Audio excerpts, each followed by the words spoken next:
এই যে সামনে দিক দিয়ে লম্বা না, এই দিক দিয়া ছোট, কথা বলবেন। আর ওরা যখন আসবে এদিক দিয়ে কম প্রবেশ করবে, আর এদিক দিয়া لا إله إلا الله وحده لا شريك له ونشهد أن محمدا عبده ورسوله صلى الله عليه وعلى آله وأصحابه وبارك تسليما كثيرا كثيرا أما بعد أعوذ بالله من الشيطان الرجيم بسم الله الرحمن الرحيم إن الدين عند الله الإسلام صدق الله العلي العظيم صدقت يا رب العالمين সকল মহব্বতের সাথে দিল থেকে নবীর প্রেমে দুরূদ ইব্রাহিম পড়ি اللهم صل على محمد وعلى ال محمد كما صليت على ابراهيم وعلى ال ابراهيم انك حميد مجيد اللهم بارك على محمد وعلى ال محمد كما باركت على ابراهيم وعلى ال ابراهيم انك حميد مجيد আল্লাহু আকবার। ইসলাম যে একমাত্র সত্য ধর্ম, এটা যদি কেউ প্রমাণ নিতে চান, ইসলামের বিধিবিধানগুলোর দিকে যদি তাকায়, তাহলে সত্য ধর্মের প্রমাণ পেয়ে যান। চিৎকার করে বলেন না আল্লাহু আকবার। আরো জোরে আল্লাহু আকবার। আমার মা যখন হিন্দু ছিল, এখন তো উনি আপনারা খবর পাইছেন, আমার মা ৮০ বছর বয়সের বৃদ্ধা মা, আলহামদুলিল্লাহ ১২ বছর দাওয়াতের পরেই আমার হাতে হাত রেখে আমার মা কালেমা পড়ে মুসলমান হয়ে গিয়েছে। জোরে বলেন না সুবহানাল্লাহ। মুসলমান। আমার মা যখন হিন্দু ছিল, আমাকে বলতো, কি ধর্ম গ্রহণ করলি রে, তোদের ধর্মের সবকিছু শিখার। বলে হ্যাঁ, আমার রাসূল পাক সাল্লাল্লাহু আলাইহি ওয়াসাল্লাম ঘুম থেকে উঠা থেকে নিয়ে শুরু করে পরের দিন ঘুমানো পর্যন্ত যাবতীয় যত কাজ আছে আমার নবী আমাদের শিক্ষা দিয়েছে। চিৎকার করে বলেন না সুবহানাল্লাহ। আরো জোরে বলেন সুবহানাল্লাহ। এমনকি মুসলমান, আমরা কেমনে চুল কাটবো, চুল, এই চুল কাটার বিধান পর্যন্ত আমার নবী শিখাইছে। কি কথা বলেন, শিখায় নাই? এখন আমারে হিন্দুরা টিটকারে পারে, খ্রিস্টানরা বলে হুজুর কি ধর্ম পালন করেন, চুল কাটবো পোলামান যেমনে খুশি তেমনে, এটার মধ্যে বিধানের দরকার কি? আমি হিন্দুদেরকে চ্যালেঞ্জ করে ফেলেছিলাম, খ্রিস্টানদেরকে চ্যালেঞ্জ করে বলে ফেলেছিলাম, আমার নবীর সুন্নতের ব্যাপারে কেউ যদি রিসার্চ করে গবেষণা করে ইসলামের বিধান পেয়ে যায়, সত্যতা পেয়ে যায়। বলে কেমনে? আমি বলি, আমি চুল কাটার যে বিধান, মুসলমান যে চুল কাটে, এই চুল কাটার বিধান থেকে আমি প্রমাণ করতে পারবো ইসলামের সত্য ধর্ম। বলে আজীব ব্যাপার, চুল কাটা থেকে আবার ইসলামের সত্যতা প্রমাণ হয় কেমন? কি প্রমাণ দিতে পারবো কিনা? আপনাদেরকে আমার মধ্যে বিশ্বাস আছে তো? আলহামদুলিল্লাহ। আমি যে চ্যালেঞ্জ করেছিলাম এর প্রমাণটা আজকে আপনাদেরকে দিয়ে দিই। মুসলমান, আমি এরকম অনেক চ্যালেঞ্জ করে ইসলাম নিয়া, এবং আলহামদুলিল্লাহ আপনাদের দোয়ায় আমি আদমের হাতে এখন পর্যন্ত প্রায় ৩৯০ জনের উপরে হিন্দু বৌদ্ধ খ্রিস্টান ভাই কালেমা পড়ে মুসলমান হয়েছে। তো আমি যখন চুল কাটার তরিকা নিয়ে চ্যালেঞ্জ করলাম, বলে কেমনে? আমি বলি, আমাদের মুসলমানের চুল কাটার জায়েজ তরিকা আছে ৩টা। কয়টা বাজান? 3টা জায়েজ তরিকা। ১ নম্বরে সুন্নত তরিকা, এটা হলো বাবরি। সুন্নত তরিকা কি? বাবরি। বাবরির মধ্যে 3টা স্তর আছে, কাঠ পর্যন্ত, গাড়ের মাঝখানে, কানের লতি। বুঝতেছেন আমার কথা না? বাবরির মধ্যে 3টা তরিকা আছে। এই বাবরি হলো একটা জায়েজ তরিকা। দ্বিতীয় নাম্বার একটা জায়েজ তরিকা হলো নেড়া মাথা। কি মাথা? যাদের মাথার টাক, মাথার চুল নাই, এদেরকে নিয়ে আপনারা অনেকে টিটকারি মারেন, কিন্তু টিটকারি মারার সুযোগ নাই। টাক মাথাদের ব্রেন আরো বেশি থাকে। বলেন না সুবহানাল্লাহ। আরো বেশি থাকে। আমি দেখাইতেছি, প্রমাণ দিতেছি আপনাদেরকে। একটা হলো মাথা নেড়া, যাদের নেড়া মাথা নেই। আর একটা হলো মাথার সমস্ত চুল সমান ছোট করে কাটা। জায়েজ তরিকা কয়টা? জোরে বলেন কয়টা? 3টা জায়েজ তরিকা। 1 নম্বরে হলো বাবরি। 1 নম্বরে কি? বাবরি। 2 নম্বরে হলো নেড়া মাথা। 3 নম্বরে মাথার সমস্ত চুল সমান করে কাটা। কথাটা বুঝুন। 1 নম্বরে যে বাবরি চুল, নেড়া মাথা আর হলো সমান করে কাটা, এই 3টা তরিকাই হলো আসল তরিকা। এই 3টা তরিকা থেকে আমি ইসলামের সত্যতার প্রমাণ দেব। ইসলাম যে শান্তির ধর্ম, এটার প্রমাণ দেব ইনশাআল্লাহ। এর আগে বলে নেই, আমাদের দেশের ম্যাক্সিমাম যুবকের চুলের কাটিং এই 3 তরিকা না 3 তরিকার বাইরে? ম্যাক্সিমাম বাইরে, ম্যাক্সিমাম। এমনকি বর্তমানে আমার মাদ্রাসার ছাত্রদেরকে রুখতা পাইছে। মাদ্রাসার ছাত্ররা অনেক আছে, এরা জায়েজ তরিকার চুল কাটা। এই যে ছেলেরা চুল, বাবা তুমি টুপিটা বলো তো, টুপিটা খুলবে না, এই যে দেখেন চুলের কাটিংটা, এটা কোন তরিকা করছে আমাকে বলেন তো? এটা সম্পূর্ণ নাজায়েজ তরিকা, হারাম তরিকা। আমি উলামায়ে কেরামের প্রতি দৃষ্টি আকর্ষণ করতেছি, আপনাদের মাদ্রাসার ছাত্রদের চুলের কাটিং ঠিক করতে হবে। মাদ্রাসার ছাত্র যদি চুলের কাটিং ঠিক না রাখে, জেনারেল মানুষদেরকে আমরা বুঝাবো কেমনে? কি কথা বলেন ঠিক কিনা? আমি আগে বুঝাবো, এরপরে যদি আপনাদের বুঝে মানে যে হ্যাঁ চুলটা আমাদের জায়েজ তরিকায় কাটা দরকার, এরপর আপনারা কাটেন। বাবাজি, তিনটা জায়েজ তরিকার বাইরে বর্তমানে সবচেয়ে আলোচিত পপুলার কাটিং হলো বাডি কাটিং, গাছছিলা মুরগি কাটিং। দেখছেন আপনারা? মানে সামনের দিক দিয়ে লম্বা আর সাইড দিক দিয়ে গাছছিলা মুরগি, আছে না নাই? এই সারটা কোত্থেকে আসলো? আমি গবেষণা করে দেখলাম যে মূলত এরা অনুসরণ করে আর্জেন্টিনা আর ব্রাজিলের। কথা বলেন, আর্জেন্টিনা ব্রাজিল বলতে মেসি আর নেইমার। এরা যে চুলের কাটিং দেয়, এই সাইড দিয়ে নাই আর মাঝখানে খাড়া থাকে। চিন্তা করলাম কিরে, চুলের তো এত কাটিং থাকতে এই কাটিং কেন আনলো? পরে গবেষণা করে পাইলাম এটা মূলত শুয়ার কাটিং। কি কাটিং? রাগ করতেছেন আমার কথা? রাগ করলেও কিছু করার নাই, ইসলামের কথা আমাকে বলতেই হবে। এটা কেউ রাগ করলেও আমার কিছু করার নাই। কথা বলেন ঠিক কিনা? মুসলমান শুয়ার দেখছেন, শুয়ার, শুয়ারের উপরের ফিটটা খাড়া, সাইড দিক দিয়া নাই। শুয়ারের কাটিংটা মূলত, আমি কোনো বয়ানে উঠলাম আর বিদ্যুৎ চলে গেল না, এটা হইতে পারে। কারণটা তো জানেনি? হ্যাঁ জানেন না কারণটা? আল্লাহ তাআলা আমাদেরকে ওদের মুক্ত করে দেন। সকলে বলেন আমিন। আরো জোরে বলেন আমিন।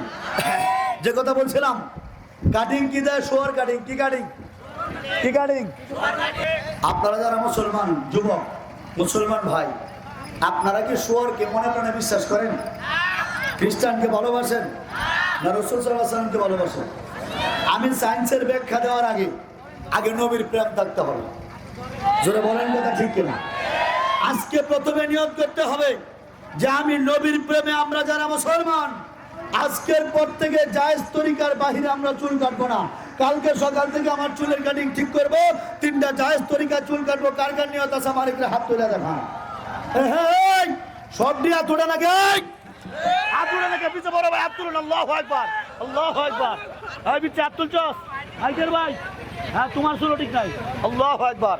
সব চুল ঠিক করতে হবে আজকে। হাত তুল।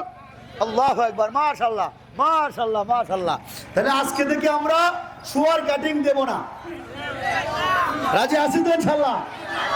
এই যুবক ভাইরা, আজকের পর থেকে যারা শুয়ার কাটিং চুল দিব, এদেরকে বলতে পারবেন না কিরে শুয়ার কাটিং চুল দিলি কেন? হাসান নাসর কি মেসি নেইমারের সাথে চাস? কি বলতে পারবেন না ইনশাআল্লাহ? এখন আসেন, আপনাদের ভিতর থেকে কেউ থাকতে পারেন, হুজুর আপনি সরাসরি এই কথা বলতেছেন, এই চুলের কাটিং দিলে কোনো ক্ষতি আছে? দেখেন আমি প্রমাণ দিচ্ছি আপনাদেরকে। বাজান, সূর্য থেকে একটা আলোক রশ্মি পৃথিবীতে আসে। ভালো করে খেয়াল করেন, শিক্ষিত ভাইরা বুঝবেন ভালো করে। সূর্য থেকে একটা আলোক রশ্মি পৃথিবীতে আসে, ওই আলোক রশ্মির নাম হলো মেধা বর্ধনশীল আলোক রশ্মি। অর্থাৎ ওই আলোক রশ্মি এসে মানুষের ব্রেইনে প্রবেশ করে মানুষের ব্রেইনকে বাড়ায় দেয়। জোরে বলেন না সুবহানাল্লাহ। আরেকটু সহজ উদাহরণ দিই, মুরব্বীরা, আগের দিনে আপনাদের মাছাচিরা ছোট বাচ্চাদেরকে গায়ের মধ্যে সরষের তেল মাখায়া সকালবেলা শীতের দিনে রোদ্রে দিত না? মুরব্বী দিত না রোদ্রে? এতে করে কি হয়? সায়েন্স বলে আমার মা বোন কিন্তু ওই সময়ে মাছাচিরা অশিক্ষিত ছিল, কিন্তু এরা ওই প্রাকৃতিক নিয়মেই এই কাজটা করতো। এখন সায়েন্স বলতেছে সরিষার তেল মাখায়া যখন বাচ্চাকে রোদ্রের মধ্যে শুকাইতে দেয়, এই বাচ্চার রোগ প্রতিরোধ ক্ষমতা বৃদ্ধি পায়, চামড়ার রোগ প্রতিরোধ ক্ষমতা বৃদ্ধি পায়, ভিটামিন ডি তৈরি হয়। চিৎকার করে বলেন না আল্লাহু আকবার। মুসলমান, আমরা যখন জায়েজ তিনটা তরিকার মধ্যে চুল কাটি, সায়েন্স বলতেছে, বিজ্ঞান বলতেছে একটা আলোক রশ্মি সূর্য থেকে পৃথিবীতে আসে, ওটার নাম হলো মেধা বর্ধনশীল আলোক রশ্মি। ওই আলোক রশ্মি আসার পরে যখন থেকে কোনো মানুষের ব্রেইনের এই মস্তিষ্কেরটা, এই মাথাটা তিনটা জায়েজ তরিকার ভিতরে আছে, সবটা বাবলু চুল অথবা সমান অথবা নেড়া মাথা বা টাক মাথা। ও মুসলমান বাবাজিরা, সমস্ত আলোটা এই মাথার ভিতর দিয়ে সব দিক দিয়ে সমানভাবে প্রবেশ করে মিশ্রণটা ঠিক থাকে, মস্তিষ্ক উর্বর হয়, মাথাটা ঠান্ডা থাকে। নামাজ পড়তে ভালো লাগে, বয়ান শুনতে ভালো লাগে, উলামায়ে কেরামের কথা শুনতে ভালো লাগে। চিৎকার করে বলেন না সুবহানাল্লাহ, আল্লাহু আকবার। ও মুসলমান, এই তিনটা জায়েজ তরিকার বাইরে যারা চুল কাটে, এই দিক দিয়ে কাটছিলাম মুরগি, এগুলো চুল, আবার সামনে দিয়া টিকটক কাটিং চুল আছে না নাই? টিকটক কাটিং চুল আছে না? সামনে দিয়ে মনে হয় যে বুড়ার লেঙ্গুরের মধ্যে আগুন লাগাই দিচ্ছে, এরকম দেখছেন না আপনারা? বুড়ার চাবুকের মতো সামনে দিয়ে ঝুলতেছে। ও মুসলমান বাবাজিরা, সায়েন্স বলতেছে এই মেধা বর্ধনশীল আলোক রশ্মি আসার পরে যখন দেখে কোনো ছেলের মাথাটা একদিক দিয়ে ছোট, আরেক দিক দিয়ে বড়, তখন আলোটা সব দিক দিয়ে সমানভাবে প্রবেশ করে না। আরেকটু সহজ করে দিচ্ছে আপনাদেরকে। বাবা একটু এদিকে আসো তো, আই বেটা কামে লাগবো আজকে, আয়, কালকে তো কাটতেই ফেলবা, কারণ সেটা দিতে দিবি সামনে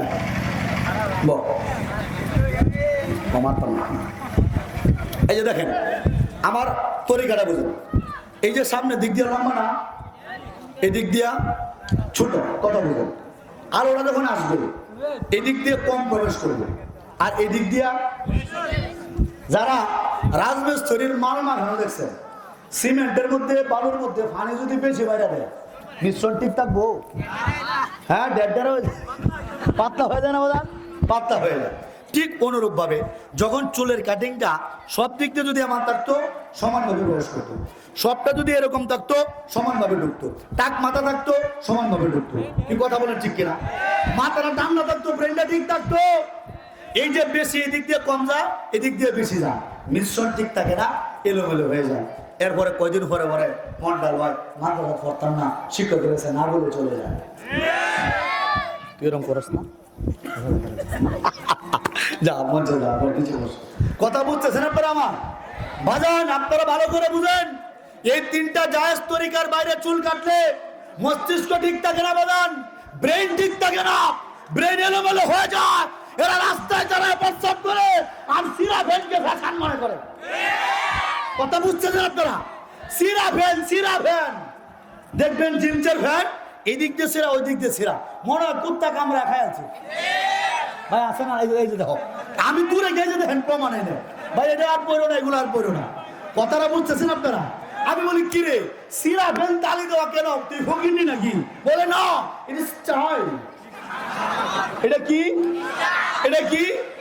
এই স্টাইল কিন্তু স্মার্ট স্টাইল না, এটা আমার নবীর তরিকা না, এটা ভিক্ষুক স্টাইল।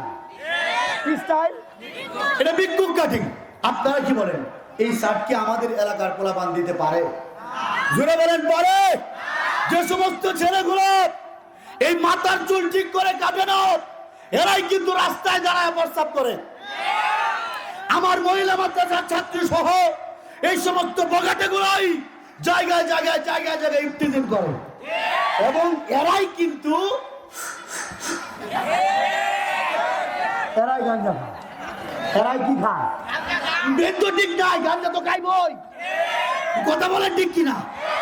শুধু একা খায় না তো, পুরা সমাজ নষ্ট করে, পুরা পরিবেশ নষ্ট করে। একটা খায়, আরেকটা শিখা। আপনাদেরকে চুলের ব্যাপারে কথা বলা হচ্ছিল, এবং চুলের কাটিং থেকে আপনাদেরকে বলেছিলাম ইসলামের সত্যতা প্রমাণ দেব। এখন আপনারা আমাকে বলেন শুনি, এই যে চুল কাটার বিধান তরিকা, ইসলাম ধর্ম ব্যতীত অন্য কোনো ধর্মে কি এই বিধান আছে? বিধান চুল কাটা নিয়ে যদি কেউ গবেষণা করে, তবুও তাকে স্বীকার করতে হবে ইসলাম সত্য ধর্ম। যদি বলেন না সুবহানাল্লাহ। এই চুল কাটার বাহিরে যারা চলে বেশিরভাগই বকাটে ছেলেরা, আর এই বকাটে ছেলেগুলোর হাতে থাকে গাঁজা।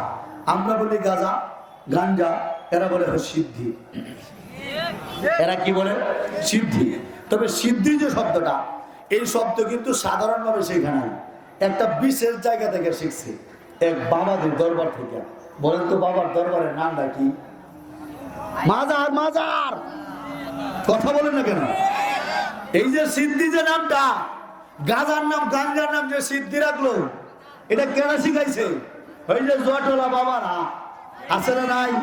বেম্বগঞ্জের ফিরিতে 8 রশির পিড়িতে হায় 14 রশির পিড়িতে হায় হাওলাপুরের পিড়িতে হায় সুরেশ্বরের পিড়িতে হায় চন্দ্রপুরীর পিড়িতে হায় মক্কা গাবির পিড়িতে মানে দেওয়ান বাগের পিড়িতে হায় রাজার বাগের পিড়িতে হায় কুতুব বাগের পিড়িতে হায় সার করলাম মন করলা গো এমন বাবা কেবলা কাবা আর হবে না জগতে বাবা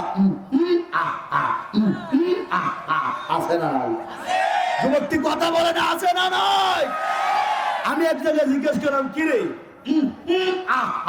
এটা আবার কি জিকির কয়টা জিকির না এটা কলমের মধ্যে ধাক্কা এটা কলমের মধ্যে এটা মানে তাহেরি কাকুর ধাক্কা কার ধাক্কা কার ধাক্কা তাহেরি কাকু বলতো না কলমে কলমে মিল না হইলে আশা পূরণ হইবে না বাবা নিশিরাইতে কার বাঁশি বাজে বাঁশি বাজায় আমার তাহেরি কাকু কি মায়ার সুরে ডাকে মো বাবা বাঁশি বাজায় তাহেরি আঙ্কেল কি মায়ার সুরে ডাকে মো নিশিরাইতে কার বাঁশি বাজে আছে না নাই ওই কথা বলেন আছে না নাই ওই বাবা না গো গারে কই বাবা না তো এটা বাবা মুর্শেদ এটা তাদের বাবা এটা তাদের বাবা বলে কি জানেন মুর্শেদ চরণ যে করলো সাধন বিনা দুধে দই পাতাইয়া তুইলা সে মাখন সেই সে মাখন করো হবক্ষণ সেই সে মাখন করো হবক্ষণ বব খুদা থাকবে না মন বব খুদা থাকবে না আলো হারে বা নাইলায় কাঞ্চা সোনা আমার মুর্শিদ বনো মনে ওয়া লোহারে বা নাইলায় কাঞ্চা সোনা আমার মুর্শিদ পরশ মনে ওয়া লোহারে বা নাইলায় কাঞ্চা সোনা বাবা আছে না নাই কথা বলেন আছে না নাই এই বাবারা মূলত আমার যুব সমাজকে গাঁজা খাইয়ে নষ্ট করতেছে কথা বলেন ঠিক কিনা মুসলমান আজকের বয়ান ছাস তবে এলাকাটার ব্যাপারে একটা স্মৃতি রাখতে চাই আমার সাথে 50টা বাঘের বাচ্চা রাখবো 50 জন লোক হাত তুলেন আল্লাহু আকবার আল্লাহু আকবার সাহস যাদের আছে হাত তুলেন আল্লাহ কবুল করো 50 জন আছেন তো ইনশাআল্লাহ তাহলে আপনাদেরকে নিয়ে আজকের পর থেকে আমি এই এলাকাটাকে গাঁজা মুক্ত করে ফেলবো ইনশাআল্লাহ এরা যে আছেন আমার সাথে আপনারা আছেন না ইনশাআল্লাহ বাজান এই এলাকায় কি গাঁজা করে আছে কামরা ছাড়ছে রে কয়টা হবে 5টা 10টা 20টা সর্বনাশটা করছে বাজান আরো 100 বছর বান করে লাভ কি যদি এলাকার পরিবর্তন না হয় কি কথা বলেন ঠিক কিনা আপনারা যদি রেডি থাকেন আমি আজকে থেকে গাঁজা নিষেধ দিয়ে যাবো ইনশাআল্লাহ কেরা কেরা আমার সাথে আছেন ইনশাআল্লাহ লাড়ি দাও আল্লাহু আকবার রাজি আছেন তো ইনশাআল্লাহ সবাই প্রস্তুত ঘোষণা দিয়ে দেব ইনশাআল্লাহ ওই এলাকার গাঁজা করে দলের আসুন আজকে রাত্র 7:10 থেকে ঘোষণা আজকের পর থেকে এই এরিয়ার ভিতরে কোন গাঁজা খাওয়া চলবে না গাঁজা খাওয়া সম্পূর্ণ নিষেধ কারা কারা তৈয়ার কারা কারা তৈয়ার নারায়ে তাকবীর গাঁজা খাওয়া চলবে না ওই গাঁজা করে আমরা তুলে নেব আমরা নারায়ে তাকবীর আজকের পর থেকে এলাকায় গাঁজা নিষেধ গাঁজা আজকে রাত্রের পর থেকে মুরব্বীরা রেডি থাকবেন যুবকরা সাথে আছে গাঁজা হুর ফাইলেই মাই কি রেডি ওই বাগদি রেডি আছে তো ইনশাআল্লাহ গাঁজা হুর ফাইলেই গাঁজা বেচতেছে দেখলেই গাঁজা টান মারলেই এটার উপর কোনো ঔষধ নাই কথা বলেন ঠিক কিনা আল্লাহ এই দেশটাকে যেমন তুমি হাসিনা মুক্ত করেছো এই এলাকাটাকেও তুমি গাঁজা মুক্ত করে দাও সকলে বলেন আমিন গাঁজা ওরে দলেরা আমি যাইতেছি বেরোইতেছি রাস্তায় আটকাইস না, আটকাইলে আগে মার হবে, এরপর আবার এসে বয়ান করবো। কথা বুঝতেছেন তো আপনারা? ড্রাইভার সব গাড়িটা দেখেন, গাঞ্জা ঘরে ঝামেলা, গাঞ্জার বিরুদ্ধে বয়ান করলে গাড়ির চাকার হাওয়া ছেড়ে দেয়। এই জন্য আপনাদের কাছে আহ্বান থাকবে, এলাকা থেকে গাঞ্জা মুক্ত করতে হবে। সবাই রাজি আছেন ইনশাআল্লাহ? আল্লাহ রাব্বুল আলামিন আমরা যে কথাগুলো বললাম, ইসলামের বিধিবিধান থেকে, সায়েন্স থেকে প্রমাণ দিলাম, এগুলো মানার, আমল করার তৌফিক আল্লাহ দান করেন, গাঁজা মুক্ত এলাকা দান করেন। ওয়া আখিরু দাওয়ানা আনিল হামদুলিল্লাহি রাব্বিল আলামিন। আসসালামু আলাইকুম ওয়া রাহমাতুল্লাহ।